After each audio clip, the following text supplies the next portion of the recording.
आपको आज एक बहुत गुप्त रहस्य बताता हूं। लोग कहते हैं कि जो हम कर्म करते हैं, सत्कर्म करते हैं, दुष्कर्म करते हैं, शास्त्रों का अध्ययन अध्यापन करते हैं, जप करते हैं, तप करते हैं, हवन करते हैं, इसका एक फल बनता है। बिल्कुल अवश्य फल बनता है। मैं कहता हूं अवश्य हर कर्म का मन बुद्धि और विचार, मन बुद्धि या विचार या शरीर से किया हुआ कोई भी कर्म, उसका एक फल बनता है। और भोगता तुम ही होते हो, क्योंकि करता तुम होते हो। करने वाले तुम हो तो भोगोगे भी तुम ही।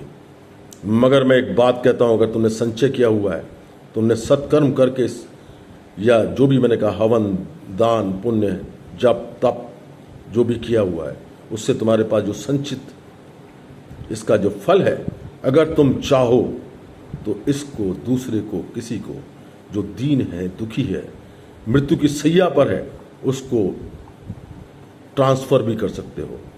उसको अपने अर्जित किए हुए फल को, सत्कर्मों के फल में से कुछ अंश को किसी दूसरे को भी दे सकते हो। ये यथार्थ सत्य है। छोटी सी क्रिया है, छोटा सा भाव है, और छोटे से भाव से ही, भाव सिर्फ भाव का ही चक्कर है इस पूरे संसार में।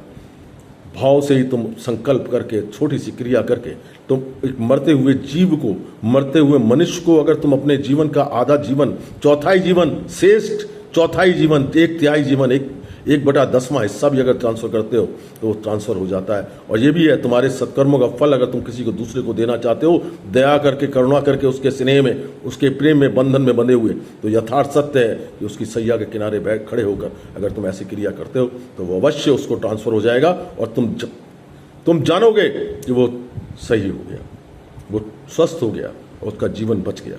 ये यथार्थ सत्य है। तो ये मैंने सिर्फ इसलिए बताने के लिए बनाया कि जो तुम सत्कर्म किए हुए हैं, जो तुम्हारे फल बन गए, जो तुम्हारे पास संचित सत्कर्मों का फल है, उसको भी दूसरे को ट्रांसफर कर उसके काम ला सकते हो।